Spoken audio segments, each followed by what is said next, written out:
Bersatu kita teguh, bercerai kita runtuh. Ya, sepertinya pepatah lama ini masih relevan dengan semangat memenangkan sebuah kontestasi atau pertarungan.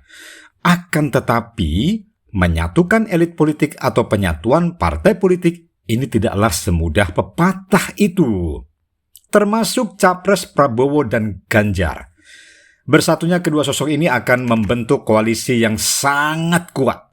Dengan bersatunya PDIP Gerindra, maka apa yang disebut koalisi besar itu akan menjadi kenyataan. Tapi sebaliknya, rivalitas antara Ganjar dan Prabowo akan melemahkan keduanya.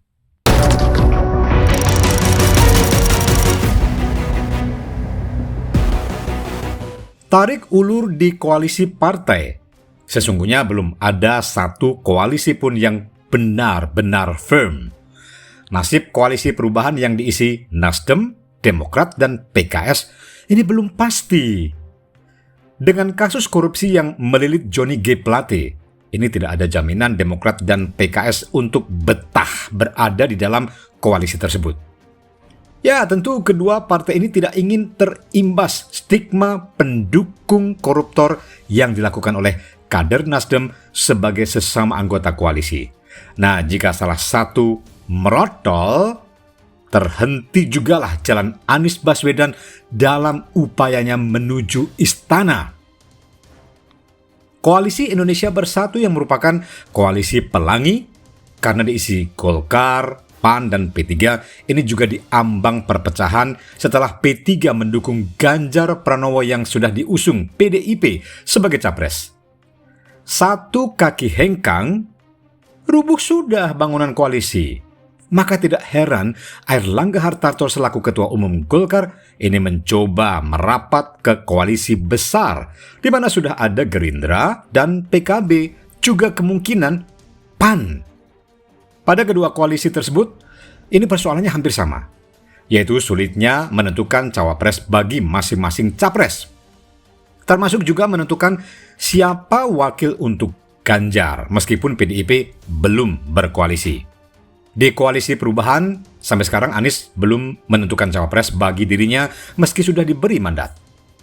Memilih Agus Harimurti Yudhoyono atau Ahmad Heriawan ini tentu juga sulit, mengingat salah satu anggota koalisi itu harus mengalah. Padahal jelas sulit untuk mengalah, sebab masing-masing partai ingin mendapat pengaruh efek ekor jas. Di Koalisi Kebangkitan Indonesia Raya, Muhaimin Iskandar demikian berharap menjadi cawapres bagi Prabowo. Tetapi Prabowo masih berhitung dengan cermat manfaat dan mudaratnya. Muhaimin masih digantung, tetapi percaya diri. Ya, dialah yang harus menjadi cawapres Prabowo nantinya. Mungkin begitu dalam pikirannya. Secara matematis, PDIP bisa berjalan sendiri tanpa berkoalisi jika deal dengan koalisi besar tidak terjadi. Tetapi itu berat. Sendirian di kancah pilpres yang kompetitif, sungguh sulit untuk meraih kemenangan. Apalagi partai yang dikomandoi Megawati Soekarno Putri ini punya beban berat harus mempertahankan kekuasaan. Ganjar, meski di awal merajai elektabilitas berbagai lembaga riset, belakangan tersalip oleh Prabowo. Penurunan elektabilitas Ganjar sebagaimana yang diungkapkan beberapa lembaga riset, antara lain karena dianggap mementahkan Indonesia sebagai tuan rumah Piala Dunia U20 yang dirintis oleh Presiden Jokowi. Penurunan elektabilitas Ganjar lainnya karena masih disebutnya nomenklatur petugas partai oleh Ketua Umum PDIP Megawati Soekarno Putri, sehingga dikesankan bahwa kepemimpinan Ganjar itu lemah, tidak punya sikap tegas, tergantung pada ibu. Alhasil, dengan impresi semacam itu, Prabowo lah yang kemudian diuntungkan. Selain juga ada kesan yang sulit disembunyikan bahwa Jokowi mengendorse Prabowo daripada Ganjar. Ya, tentu saja Presiden Jokowi akan berkilah bahwa dia tegak lurus kepada kehendak partai, mengingat Jokowi adalah kader PDIP. meski juga punya sikap independen selaku presiden bagi rakyat seluruh Indonesia, bukan hanya rakyat PDIP. Belakangan, rivalitas antara Prabowo dan Ganjar muncul ke permukaan. Sesuatu yang melemahkan keduanya, alih-alih memperkuat mereka jika bersatu. Penyatuan menjadikan varian Prabowo-Ganjar atau Ganjar-Prabowo ini barangkali yang dikehendaki Presiden Joko Widodo. Akan tetapi, jika rivalitas sampai pada gontok-gontokan menajam yang senyum-senyum simpul, ya tentu saja Anies Baswedan, dia bisa menang sebelum berperang. Sesungguhnya, rivalitas menjurus persaingan sengit antara PDIP dan Gerindra hanya akan mengulang persaingan Prabowo Megawati di 2 pilpres sebelumnya. Dalam kedua kontestasi pilpres itu, Megawati dengan PDIP-nya unggul atas saingannya, yaitu Prabowo dengan Gerindranya.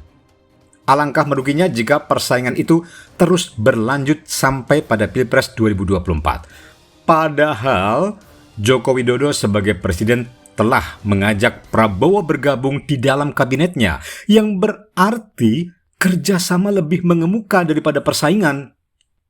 Yang harus diperhatikan oleh Megawati dan PDIP adalah rezim 2 putaran, yang hampir dipastikan akan ditempuh jika terdapat lebih dari 2 pasangan capres-cawapres. Dengan komposisi seperti sekarang, ini mustahil memenangkan putaran pertama dengan suara 50% plus 1.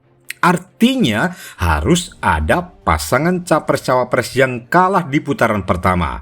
Nah, pasangan capres-cawapres yang kalah di putaran pertama itulah yang justru akan menentukan pemenang Pilpres 2024. Bagi PDIP dengan Ganjar sebagai capresnya, ini benar-benar berada dalam posisi bahaya. Siapapun pasangan capres-cawapres yang kalah itu, ya. Mengapa demikian? Karena pasangan capres-cawapres yang kalah di putaran pertama hampir pasti akan melimpahkan suaranya kepada lawan Ganjar. Ya, taruhlah jika Anies Baswedan kalah di putaran pertama, sulit membayangkan koalisi perubahan yang mengusung Anies akan melimpahkan suaranya kepada Ganjar. Secara politis dan historis, koalisi perubahan lebih dekat dengan Prabowo dibanding Megawati. Hingga secara otomatis suara akan melimpah kepada Prabowo di putaran kedua. Katakanlah yang masuk ke putaran kedua itu adalah Ganjar dan Anies. Maka lagi-lagi karena alasan politis dan historis, Prabowo akan melimpahkan suaranya kepada Anies di putaran kedua. Ini lebih masuk akal dibandingkan melimpahkan suaranya ke Ganjar, di mana saat ini rivalitas keduanya terus menajam.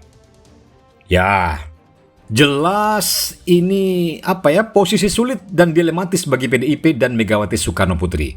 Jika ingin memperpanjang kekuasaan atau tetap menjadi the ruling party, mau tidak mau kali ini PDIP harus berbagi kekuasaan dengan Gerindra. Tapi bagaimana caranya? Yaitu dengan menetapkan dan juga mengusung kombinasi pasangan capres-cawapres Prabowo Ganjar atau Ganjar Prabowo dalam kontestasi Pilpres 2024 ini. Menjadikan atau menempatkan Prabowo sebagai rival atau musuh adalah kesalahan fatal dan merupakan kekeliruan besar PDIP. Tantangannya hanya pada ego masing-masing ketua umum partai saja untuk menentukan siapa yang pantas menjadi capres atau cawapresnya.